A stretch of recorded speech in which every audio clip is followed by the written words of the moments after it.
Hi everyone, today we'll start with the topic number of factors।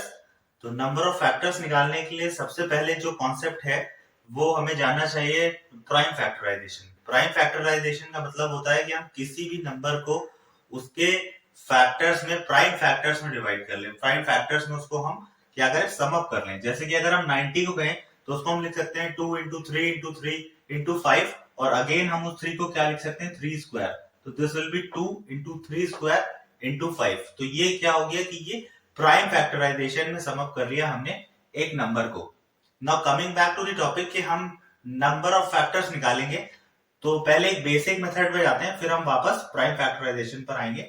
That is, अगर हमें 72 के number of factors निकालने हैं तो वो किस किस नंबर से डिवाइड होता है?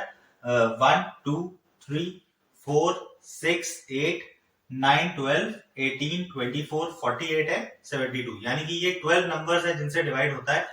तो वो सारे नंबर जिससे कोई भी नंबर डिवाइड होता है वही उसके नंबर ऑफ फैक्टर्स कहलाते हैं। और कोई भी नंबर 1 और खुद से डिवाइड होता ही होता है। तो यहाँ अगर आप काउंट करेंगे तो you will found that there are 12 factors जिससे 72 डिवाइड होता है। लेकिन एक्चुअली हमें एप्टीट्यूड में किस तरीके से सॉल्व करना होता है कि 72 को हम प्राइम फैक्टराइजेशन मेथड से अगर लिखेंगे तो उसके प्राइम फैक्टर्स के फॉर्म में तो it will be 2 cube into 3 square. तो यहाँ पर हम देखेंगे कि 2 कितनी वैल्यूज ले सकता है। It could be 2 to the power 0, it could be 2 to the power 1, 2 to the power 2, 2 to the power 3, यानी कि ये 4 वैल्यूज ले सकता है। इसी तरह 3 स्क्वायर कितनी वैल्यूज ले सकता है?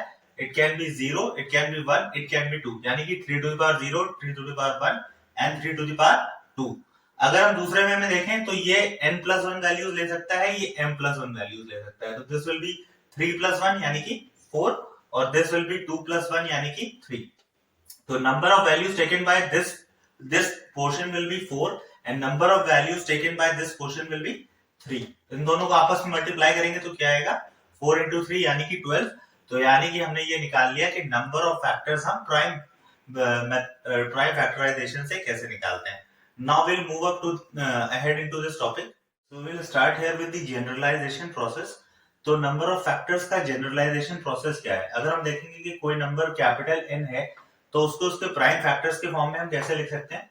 p to the power a into Q to the power b into r to the power c and so on. तो इस केस में जो नंबर ऑफ फैक्टर्स हैं उनको क्या लिखा जा सकता है? a+1 multiplied by b+1 multiplied by c+1 and so on. जो भी आगे फैक्टर्स होंगे उनको हम यहाँ पे कंसीडर करेंगे। अब अगर हम देखें तो अगला कॉन्सेप्ट क्या है? अगर हमें निकालना हो कि सम ऑफ फैक्टर्स क्या है, तो इसी जनरलाइजेशन फॉर्म से अगर देखें तो सम ऑफ फैक्टर्स क्या हो जाएगा? p to the power a+1 minus 1 upon p minus 1, q to the power b+1 minus 1 upon q minus 1, r to the power c+1 minus 1 upon r minus 1 and so on. तो जो भी यहाँ आगे p q r के बाद अगर z x l m जो भी पावर्स दे रखी हैं या जो भी बेसिस हैं उसको हम इसी अकॉर्डेंस में आगे मूव करेंगे। और लास्टली अगर हम देखें तो अगर n के x नंबर ऑफ फैक्टर्स हैं तो फिर जो वो फैक्टर्स है उनका प्रोडक्ट क्या होगा? अगर n की पावर को हम रेज कर दें x अपॉन 2। तो यहाँ पे हमने जनरलाइजेशन में 3 चीजें देखी। एक है नंबर ऑफ फैक्टर्स, दूसरा है सम ऑफ द फैक्टर्स और जो थर्ड है वो है product of the factors. Now will move on and see an example of this ताकि हम ये अंडरस्टैंड कर सकें कि ये तीनों हम जनरली एक क्वेश्चन में कैसे निकालते हैं। तो अब क्वेश्चन हम ये देखेंगे कि 1800 का हमें क्या निकालना है? नंबर ऑफ फैक्टर्स निकालने हैं, सम ऑफ द फैक्टर्स निकालने हैं और प्रोडक्ट ऑफ द फैक्टर निकालने हैं। तो सबसे पहला स्टेप क्या होगा कि हम 1800 का क्या करेंगे? प्राइम फैक्टराइजेशन कर लेंगे, जो कि होगा 2 to the power 3 into 3 to the power 2 into 5 to the power 2। इस स्टेप के बाद क्या होगा? हम सबसे पहले क्या निकाल सकते हैं? नंबर ऑफ फैक्टर्स निकाल सकते हैं। जैसा कि हम लोगों ने पढ़ा कि अगर कोई नंबर कैपिटल n है और उसको हम प्राइम फैक्टराइजेशन के फॉर्म में p to the power a into Q to the power b into r to the power c के फॉर्म में लिख रहे हैं तो वो कैसे हो जाता है? a+1 into b+1 into c+1 और सो ऑन। तो यहाँ पर क्या है? a की जगह 3 है, यहाँ b की जगह क्या है? 2 है और c की जगह पर क्या है? अगेन 2 है। तो it will be 3+1 into 2+1 into 2+1 और इसको जब हम सॉल्व करेंगे तो क्या आएगा? Number of factors will be 36। यानी हमने सबसे पहले क्या निकाल लिया कि 1800 के जो टोटल नंबर ऑफ फैक्टर्स हैं वो कितने हैं? 36 हैं। Moving to the second part of the question कि हमें क्या निकालना है कि सम ऑफ द फैक्टर्स क्या होगा, यानी जितने भी फैक्टर्स आ रहे हैं उनका सम कितना है। तो उसको निकालने का क्या फॉर्मूला है कि यहाँ पर क्या है? 2 टू द पावर 3, तो 2 to the power 3+1 minus 1 upon 2 minus 1, 3 to the power 2 है तो 3 to the power 2+1 minus 1 upon 3 minus 1 और 5 टू द पावर 2 है तो 5 to the power 2 plus 1 minus 1 upon 5 minus 1। जब हम इसको सॉल्व करेंगे तो यहाँ 15 आएगा, 13 आएगा और ये 31 आएगा। मल्टीप्लाई करने पे आंसर क्या आएगा 6045, यानी जितने भी इसके ये 36 फैक्टर्स आए थे उन सब का सम कितना होगा, उनकी वैल्यूज का 6045 होगा। और लास्ट पार्ट क्या है कि हमें निकालना होगा कि प्रोडक्ट ऑफ फैक्टर्स क्या है। तो अगर 1800 के लिए हम निकाल रहे हैं तो प्रोडक्ट ऑफ फैक्टर्स क्या हो जाएगा 1800 टू द पावर 36/2, क्योंकि हमने पढ़ा था n to the power x/2 जहां पे x क्या था टोटल नंबर ऑफ फैक्टर्स थे। तो यहाँ पे टोटल नंबर ऑफ फैक्टर्स कितने हैं 36 हैं। तो यहाँ पर क्या हो जाएगा n की पावर हम रेज कर देंगे x/2 से। तो 1800 टू द पावर 36/2 का मतलब है 1800 टू द पावर 18, ये इसके क्या होंगे प्रोडक्ट ऑफ द फैक्टर्स होगा। तो इसका मतलब इस एक क्वेश्चन के थ्रू हमने ये निकालना सीख लिया कि कैसे हम एक ही नंबर के टोटल नंबर ऑफ फैक्टर्स निकाल ले रहे हैं, उन फैक्टर्स का सम निकाल ले रहे हैं और साथ ही साथ हम प्रोडक्ट ऑफ द फैक्टर्स भी निकाल ले रहे हैं। Now moving on to the other part. तो अब हम लोग देखेंगे कि अगर कोई नंबर हमें दे रखा है सपोज 1080, तो उसके नंबर ऑफ जो फैक्टर्स हैं कितने उसमें से परफेक्ट स्क्वायर्स हो सकते हैं। ठीक है, जितने भी टोटल नंबर ऑफ फैक्टर्स निकलेंगे उसमें से कितने परफेक्ट स्क्वायर हो सकते हैं। ठीक है, और ये क्वेश्चन एग्जामिनेशन में कॉम्पिटिशन में बहुत कॉमन है और ये पूछा जाता है। तो सपोज यहाँ नंबर दे रखा है 1080, तो सबसे पहला स्टेप हमेशा क्या रहेगा कि हम प्राइम फैक्टराइजेशन कर लेंगे। तो 1080 को हम किस में डिवाइड कर लेंगे 2 to the power 3 into 3 to the power 3 into 5 to the power 1, ये इसका प्राइम फैक्टराइजेशन हो गया। लेकिन अब हमसे पूछा गया है कि कितने फैक्टर्स ऐसे हैं जो परफेक्ट स्क्वायर्स हैं। तो हमको ये देखना पड़ेगा कि परफेक्ट स्क्वायर होने की कंडीशन क्या होती है कि that should be the power should be multiple of 2। ठीक है, या आइदर इट शुड बी 0, क्योंकि वो 1 होता है और 1 एक परफेक्ट स्क्वायर होता है। तो अगर 2 टू द पावर 3 है तो इसमें से कितनी ऐसी पावर्स हैं जो स्क्वायर्स को जनरेट कर रहे होंगे, तो वो 2 टू द पावर 0 होगी या फिर 2 टू द पावर 2 होगी, यानी यहाँ से कितनी वैल्यूज निकलेंगी 2 वैल्यूज निकलेंगी। अगर हम 3 टू द पावर 3 में देखें तो ये या तो 3 टू द पावर 0 होगा या फिर 3 टू द पावर 2 होगा, जो यहाँ से क्या कर रहा होगा स्क्वायर को जनरेट कर रहा होगा। और अगर 5 टू द पावर 1 में देखें तो सिर्फ 5 टू द पावर 0 है जो कि एक स्क्वायर जनरेट कर रहा होगा जो कि 1 है। तो इसका मतलब टोटल नंबर ऑफ वैल्यूज यहाँ से कितनी निकली 2, यहाँ से भी निकली 2 और यहाँ से निकली 1, जो कि एक स्क्वायर जनरेट कर रहा है। तो ये क्या हो जाएगा 2 इंटू 2 इंटू 1 यानी कि 4।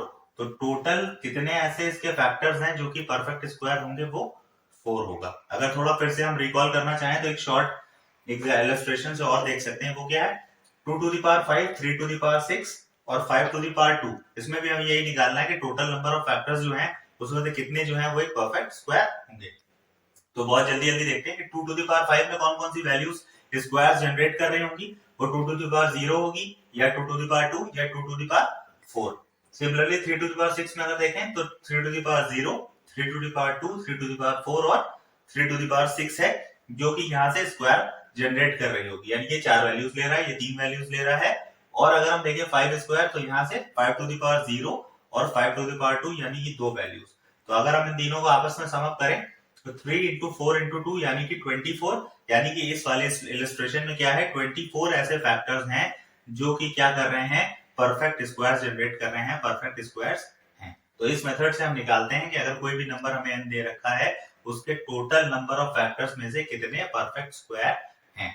और आगे के पोर्शन में हम बिल्कुल एंड में क्या पढ़ने जा रहे हैं कि किसी भी टोटल कोई भी आपको अगर नंबर दे रखा है तो उसके इवन नंबर ऑफ फैक्टर्स क्या होंगे और ऑड नंबर ऑफ फैक्टर्स क्या होंगे टोटल नंबर ऑफ फैक्टर्स निकालने के बाद। तो अब हम लोग जो लास्ट है इस टॉपिक का वो ये जानेंगे कि जब टोटल नंबर ऑफ फैक्टर्स होते हैं तो वो दो तरीके के फैक्टर्स होंगे उसमें, या तो वो ऑड नंबर्स होंगे या फिर वो इवन नंबर्स होंगे। तो हमें टोटल नंबर ऑफ फैक्टर्स निकालना आ गया है प्राइम फैक्टराइजेशन से। जैसे कि अगर हमें कोई नंबर दे रखा है 2 to the power 13 into 5 to the power 12 into 7 to the power 6, ये डायरेक्टली प्राइम फैक्टराइजेशन में ब्रेक्ड है।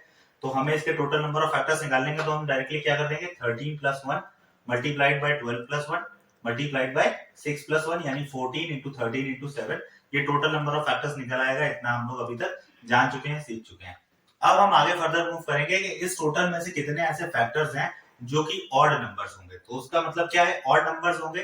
तो ऑड नंबर होने का क्राइटेरिया क्या है कि उसमें 2 से बनने वाले जितने फैक्टर्स हैं वो उसका पार्ट ना हो, उसको हटाने के बाद जितने भी बचेंगे वो क्या होंगे वहां पर ऑड नंबर्स ऑफ फैक्टर्स होंगे, यानी कि जो ऑड नंबर है। तो हम इस पोर्शन, जब भी हमें ये निकालना होगा तो हम क्या करेंगे, 2 वाला जो पोर्शन है उसको ब्लैंक कर देंगे, उसको छोड़ देंगे। तो जितने फैक्टर्स बचेंगे उनसे हम निकालेंगे कि कितने फैक्टर ऑड नंबर जनरेट कर रहे हैं। तो इसको हम कंसिडरेशन में लेंगे तो क्या हो जाएगा, 12 + 1 मल्टीप्लाइड बाय इसको लेंगे तो ये हो जाएगा 6 + 1, यानी कि 13 × 7। इतने जो टोटल नंबर ऑफ फैक्टर्स में से जो पोर्शन है वो क्या कर रहा है, ऑड नंबर्स को जनरेट कर रहा है। अब हमें जो लास्ट चीज निकालनी है वो क्या है कि कितने बचे हुए नंबर्स, कितने ऐसे हैं जो इवन नंबर्स जनरेट कर रहे हैं इन फैक्टर्स में।